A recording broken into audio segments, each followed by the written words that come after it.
So, Tim, here we are again. It's been a couple of weeks since we've done one of these podcasts, and we've waited until we've got good topics to talk about. But you have had a really exciting week, haven't you? You've just been at a conference yesterday that I can already tell has given you some excitement. So, we're going to talk about that. But how are you anyway? How's things? Good. It's been a tiring week, I think. There's been lots of kind of thinking going on and lots of kind of strategizing, but and again, then topped off by the conference yesterday, which was just fabulous. I mean, it was an absolute buzz, but again, it's that kind of it is exhausting as well going to conferences. It Um, is. So you love good thinking, don't you? So I love to hear you've been thinking well. So tell us a bit, what was the title of the conference and what was it about and how is it yeah, so relevant to health coaching? Yeah, so this was the Wellbeing at Work Summit, they call it, not a conference actually, it's a Ah, summit. summit. And they are the Wellbeing at Work team, they are a kind of a global organization, and so they have summits all over the world. So I don't know, maybe it was Manchester yesterday. They did done one in London on Tuesday. Maybe next year we go to New York. I don't know, Ollie, something like that. Um, Yeah, or maybe Sheffield, the centre of the universe. or maybe actually, yeah, we invite them to Sheffield. Good point. Good point. So yeah, so it was a smaller conference, similar to the kind of conference that we have really. They had people that were, I suppose, the decision makers and kind of thinking a little bit about health and well-being in their organizations, but they were people who were absolutely tuned into and switched on by well-being at work and really focusing on the well-being of their teams and their staff. And yeah, and I think again, it's being amongst like-minded people, you just get a bit of a buzz from that, don't you? It's good. It was Yeah, well, good. I can sense your energy for it. It's great to hear that. And obviously you were going there with the sort of health coaching hat on, but what did you pick up with the key themes and how do you see health coaching fitting into that? I know that's a big conversation. That take that wherever you want to take it. Yeah, well, there was lots on offer. I suppose we were one of the exhibitors. We weren't speaking, but one of the exhibitors. And I suppose the themes that came across were personalization being really, really important. There's So I that. think we've moved a long way now. I think having a conversation with people who've been with the Wellbeing at Work team for the last 8 years, they were kind of we've moved on from gym memberships and free fruit in the office. And getting someone to give you a massage at lunchtime. We've moved on from that, and people are thinking much more in depth and more systemically. So how do we embed well-being so it becomes kind of business as usual for your business? So recognizing that looking after your people is also good for the bottom line, Yeah. um, but the driver being that you want to retain people and you want your people to be thriving at work, and that was the overwhelming message, I would say. So personalization, key message about, and I guess that's where health coaching comes in, isn't it? It's very much around conversation centered on the individual and their support network, if you like, really. So you're really finding out what they're doing and where they're at, and you're building that kind of support around them. So it's very personalized. Were there any other themes that came out? Yeah, well, again, I would say that the things that are probably kind of we're moving away from are the kind of things that are kind of just, I suppose, the opposite of personalization, the kind of general offers, I suppose, for the workforce. So Hmm. again, things where you might offer stress management or things that are specific for a particular um, condition or a particular situation people might find themselves in. There's nothing wrong with those things, Yeah. but that probably by itself it doesn't address things. And I suppose the other thing I'd just bring in is the report by the Investors in People, a recent report Yeah. called "When the Perks Don't Work," they were very much saying there was a disconnect between what kind of senior management thought would be helpful. So over 80% of people in senior management thought that stress management would be really helpful, but Hmm. only a third of employees agree with that, and a third of people don't think it's useful at all. Yeah. And I think that's the thing is you need to tune into what's going to be most useful for that individual, not even that office, not even that, that part of your company. It's Yeah. kind of what will be most useful for that individual. So how do you find that out? And I think that is health coaching. And I suppose then the question is who does that? And you picked up this sense that perhaps managers weren't feeling so confident around well-being. In fact, I remember reading the CIPD, the Chartered Institute for Personal Development. They do a two yearly report about health and wellbeing in the workplace. And their 2023 report, they've just had a brand new one, which we'll talk about in a little bit. But the last one they did, it came out really highly that the blocker to health and wellness was the confidence and skills of the managers and the line managers, and that people really didn't feel confident to have a sort of well-being conversation. And was that something that you picked up on in this conference? Yeah, definitely. And because we went in because we're fairly new to this area, we've got lots of experience in the NHS, haven't we? Yeah. And we've kind of dipped our toes into the wellbeing space, working with the London Ambulance Service. So we've been gently kind of finding our way. And I suppose going in and kind of saying, well, actually, what's something that we might be able to do is to offer training that in health coaching to people who are in that organization, and then they retain that expertise. And line managers seem to be the places where people could see that that's where people were less confident. Yes. Um, So health coaching builds that confidence and having really a sort of an empowering conversation, isn't it? It's often not much more than that. It doesn't necessarily even need to be feel that formal, but if you've got confidence in the underlying skills and a little bit of structure to draw on, it tends to enhance it or break down that worry that line managers have. Is that what you're hearing? exactly, exactly. And I think that is what people are saying that they want, by the way, is they want the open communication, Yeah. and a focus on and these well-being conversations. And yet, I think the report was saying that only 30% of companies offer that. Yes. Um, but some people who are obviously doing this really, really well, speaking from the front, saying again, it's not enough to have training, right? You've also got to make sure that people have the opportunity to use that training. Okay. Tell me a bit more about that. Yeah, well, we've seen that. I've seen that quite a lot in the NHS. People will go on a training program, and then when they go back to their workplaces, there's not much thought being given to what next. Yeah. And so, yes, they're going back all enthusiastic to try and use some of their skills, and then they're not seeing people. People aren't necessarily coming their way to kind of have those kind of conversations. And so, it's about how do you prepare that organization for this change, this new way of working where it is okay to have these type of conversations Yeah. with, say, your line manager. So it needs to be structured in. It can't be just something that you sometimes you do alongside and within your normal work. Yes, but I think when we're talking about well-being, actually providing dedicated time to have that well-being conversation is really important. Yeah, and I'm hearing real parallels to what we discovered in the NHS, isn't it? Is that we've had this battle over the last decade, really, haven't we? Which I think we're making real progress with, where you know we've moved from doctors and nurses and healthcare professionals telling people what to do and being the directors, if you like, really, and the kind of mindset shift to realizing that actually probably the most important people are the patients, and that we've got to get good at making space and time to build their capabilities. It's a little bit about the workplace, isn't it? Where the managers and the system leaders, the C-suite or whoever you call them, they have to recognize the value in creating a bit of space for this.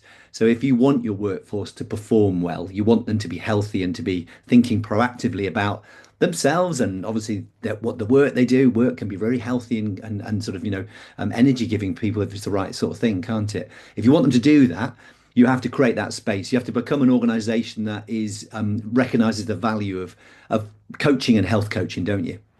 Yeah, I agree. And there's like we have on the courses where people have a penny drop moment when they realize it's not all about them, as the Yes. doctors and it's not all about them. I mean, it's much more important for the person to think for themselves. I think it's the same for line managers, who feel the pressure.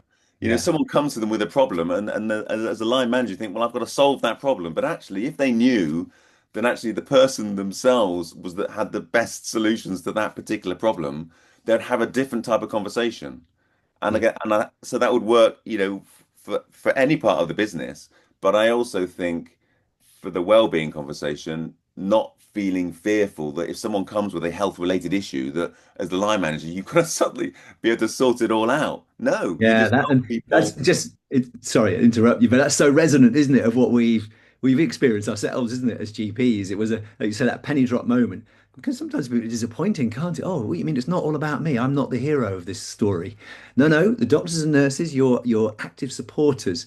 And actually, if you do enable people to do things well for themselves, it takes a whole lot of pressure off you, actually. So it's a real win-win. But nevertheless, having the skills to be able to do that and feeling confident it's worth doing that is I guess, a part of what we're trying to build into systems now, aren't we? Building it into the NHS, but now you're seeing parallels and being able to build it into workplaces as well. I think we absolutely can. And it is that kind of acceptance that actually the most useful thing you can do as a line manager and probably as a healthcare professional is draw stuff out of people rather than putting stuff in. Do you know what I mean? Is that's the thing. It's like what can people draw out this person so that they can do it for themselves. So next time they have a difficulty, they'll think about it for themselves first before then sometimes then having to come to you for your thinking. And again, if they do, of course, you're in a position to do that. But what we don't want to do is make it all about us trying to solve all everyone's problems and rescue them from their situations, uh, Yes. unless it's an emergency, in which case let's do that. But Yeah. otherwise, No, let's if it's a not. crisis, if it's a crisis in the NHS, if it's a crisis in the workplace, obviously you've got to go into crisis mode. But most of the time, this is about prevention and building a long-term strategy, isn't it? So tell me what you've sensed it. We've talked about this a bit, haven't we? The difference between building that capability internally and then some organisations that want to sort of, if you like, dip their toe by bringing in some external health coaching support. Tell me a bit about that. Did that come up in any of the conversations you had with HR leaders? Yeah, it did. I mean, I suppose lots of people really interested in building internal capability. So either building internal capability in terms of employing their own health coaches. So Yeah. that's one thing. And also training line managers to have these type of conversations. But I suppose the usual way for people to kind of to address well-being is to buy stuff in, whether that's a employment employee assistance scheme, or it's an occupational health, or it's counselling or psychotherapy or something Yeah. that is brought in as a resource for people when they need it. And I suppose there's lots of people that offer that kind of package. And yeah, I can absolutely see the value of it. I suppose the thing for me is you then lose all of those skills that you could have within the organization. And I think that's the bit that's most exciting for me is that something that people would be interested in because the skills are also transferable. We Yeah. know that because when people have gone on our courses, they said, "Oh, do you know, I'm having better conversations with my colleagues. I'm having better conversations with my spouse or my partner, and I'm having better conversations with my kids." So we know that the training has ripples beyond kind of health coaching with a patient or a client.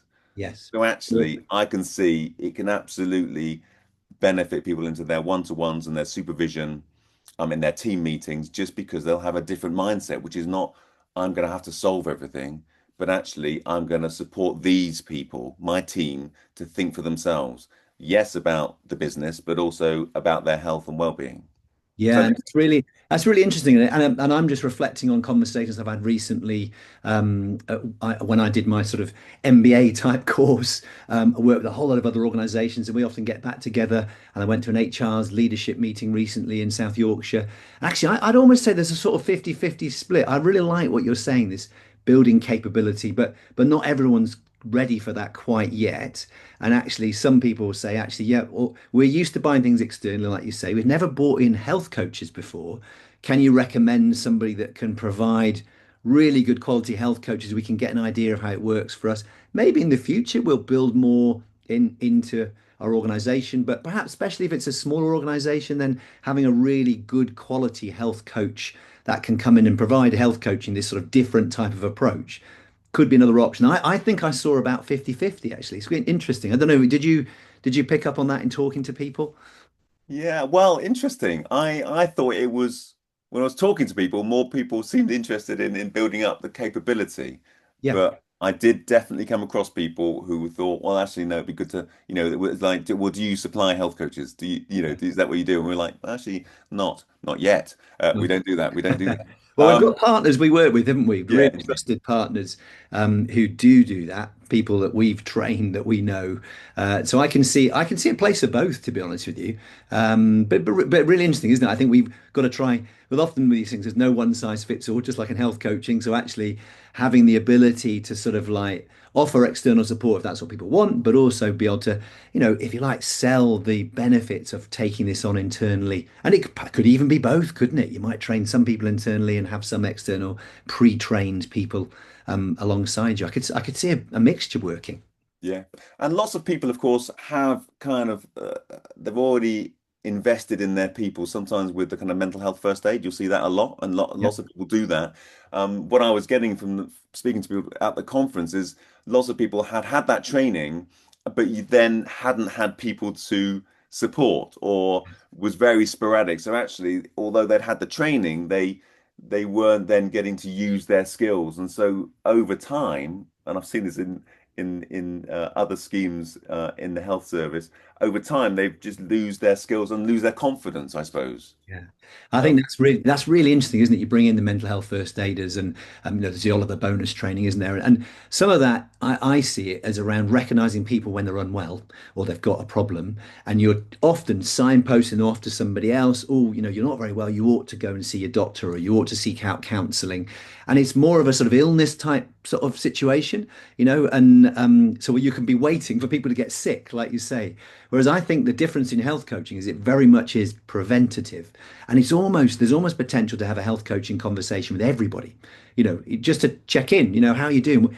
My favorite question, what are you doing to look after yourself at the moment? And if people are doing tons of stuff, brilliant. Just encourage them, big them up. You can have a great coaching conversation, recognizing the value of what they're already doing, can't you?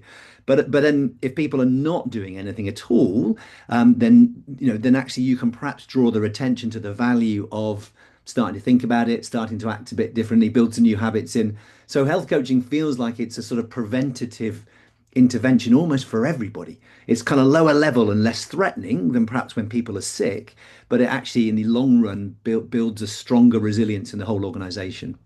Yeah, so actually that well-being conversation becomes part of your monthly one-to-one or your team meeting. Then that's good, isn't it? Because Yeah, it yeah, gets getting people, as long as over time people build kind of a bit more trust and a bit more, feel able to kind of share really what matters. Because that's what you want, isn't it? You don't want people kind of telling you what they think you want to hear. You yes, have to have that trust in place. Otherwise, people will just kind of keep quiet because they thought, well, I don't think I can share this with this particular person.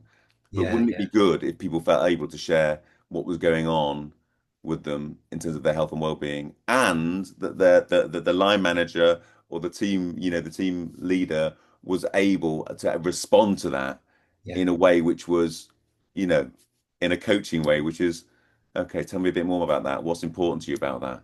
yeah, You yeah. know, what is I it know, you and like? in a way, it prompts a higher quality conversation about everything, doesn't it? If you are skilled at the coaching style conversation for health, you're likely to take that into other areas, like the just general performance review and line management.